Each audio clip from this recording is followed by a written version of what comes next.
जैसे आपने बताया कि सबसे बड़ा पॉइंट अब ये हो गया है, मैं अगर अपने उसमें जाऊं, मेरी उम्र मेरी इसमें जाती जनरेशन में क्या होता है, बच्चे हमारे में जो मेरे बच्चे हैं वो ये देखते हैं, कुछ बात होती है औरत को दबाया जाता है, बोला जाता है। वही बच्चे हमारे, खासकर हमारी बेटियां, जो वो ये देखती है ना कि यहाँ पर दबाया जाता है, ये कहते, वो कहती है मैं अपने जब तक पैर पे खड़ी नहीं होंगी, मैं जब तक कुछ अर्निंग नहीं करूँगी, मैं शादी नहीं करूँगी। मेन पॉइंट हमारा जो आज जो जनरेशन है, जो लेट जो शादी हो रही है, मेन पॉइंट इसका यही है। मेरे को यही समझ में आया। वो ये कहती है अगर मैं खड़ी होंगी, क्यों, कई बार होता है थोड़ी सी बात होती है, तू चली जा, तू घर चली जाए, तेरा घर नहीं है, उसका घर नहीं है। वो लड़की कहती फिर मेरा घर कौन सा। अगर वो ससुराल आती है, वो अगर कहती है कि मेरे लिए कुछ एफडी करो या मेरे लिए कुछ प्रॉपर्टी मेरे ना करो, तेरे लिए अभी से कैसे कर दे, हु आर यू। जब उसके मन में आया तो वो अपने आप को सेफ नहीं समझती है। मम्मी के अगर मायके में है, वहाँ पर भी उसका कुछ नहीं है, यहाँ वो आई है, यहाँ पर भी उसका कुछ नहीं है। अगर कुछ हो जाता है तो वो लड़की क्या करे।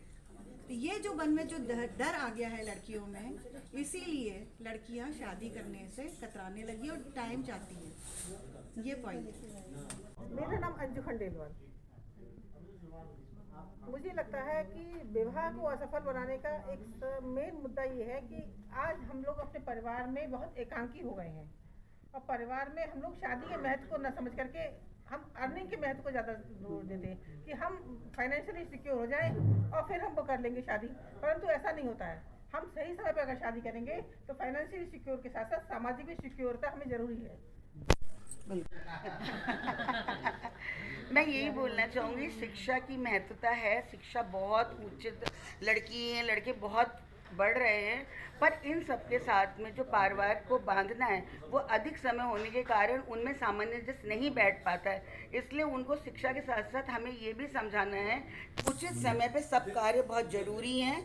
इसलिए जो ये समाज में कार्य होने जा रहा है, हमारा परिजन सम्मेलन, इसमें हम महिला मंडल हमारा पूरा सहयोग देगा ताकि लोगों को हम उचित समय पे विवाह का महत्व बता सकें। सभी लोगों का मैं तहे दिल से स्वागत करती हूँ, और मैं ये कहना चाहती हूँ हम अपने बच्चों को खूब अच्छी शिक्षाएं तो दे रहे हैं, पर हमें उन्हें सामाजिक मूल्य के साथ में विवाह के बारे में भी बताना चाहिए, क्योंकि एक नारी है जो आगे अपने समाज को आगे लेके जाती है, तो उसे अच्छी बुरी हर चीज़ का ज्ञान देना चाहिए हमें, क्योंकि वो अगर अच्छी शिक्षित होएगी तभी एक समाज को आगे बढ़ा के लेके जा सकती है। धन्यवाद। हुए हैं सभी एक शादी जैसे महत्वपूर्ण विषय पे बात करने के लिए। आजकल के बच्चों की शादी के लिए रिश्ते मिलना काफ़ी मुश्किल क्यों हो रहा है, यह सवाल हमें सोचने पर मजबूर करता है, क्योंकि क्या कारण है कि उचित शिक्षा मिलना इतना कठिन हो रहा है, रिश्ता मिलना काफ़ी कठिन हो रहा है। बच्चे इतने उच्च शिक्षा में पहुंच गए हैं कि वो अपने बारे में ज़्यादा सोचने लगे हैं।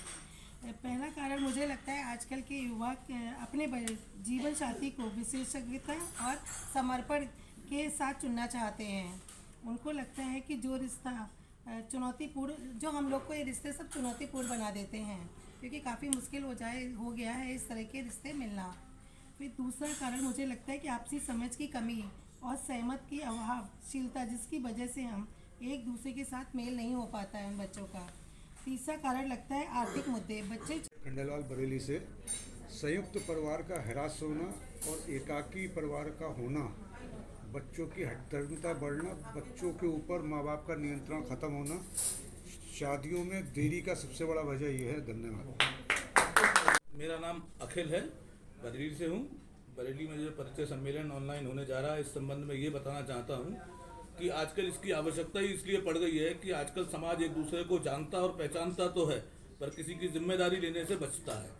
कोई भी बच्चे सब आजकल बाहर पढ़ने जाते हैं, बहुत कम बच्चे हैं जो शहरों में पढ़ रहे हैं। किसी के बच्चे के बारे में पूरी जानकारी किसी के पास उपलब्ध नहीं होती है। समाज के लोग उस परिवार को तो जानते हैं, उस बच्चे के बारे में कम जानते हैं। तो अब बड़ा प्लेटफॉर्म दे रहे हैं हम लोग, आप लोग आइए, इसमें शामिल होइए, बहुत अच्छा लगेगा। बहुत बढ़िया।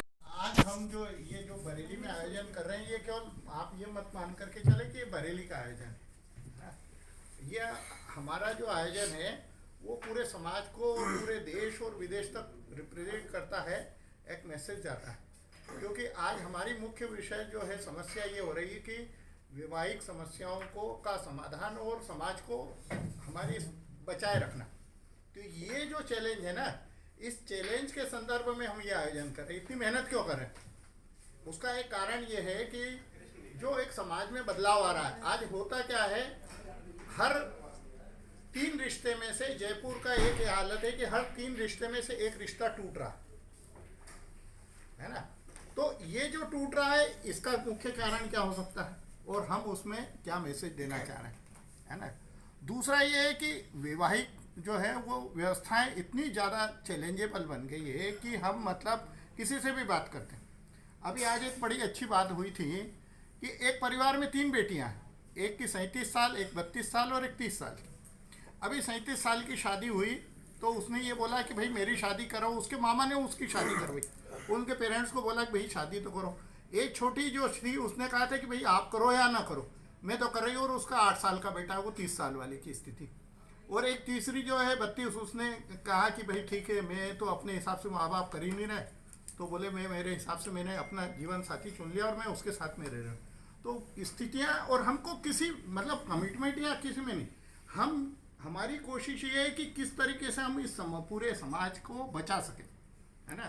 तो इसमें आपका बहुत महत्वपूर्ण योगदान कि क्या हमको क्या प्रयास करना चाहिए। तो हम एक कोशिश कर रहे हैं। देखिए क्या होता है, आज से 4, 5, 6 साल पहले ये स्थिति हो गई थी कि हर बच्चा ये बोलता था कि मेरे लिए तो सामाजिक व्यवस्थाएं जो है, विवाह वाला ऑप्शन जो है क्लोज हो गया।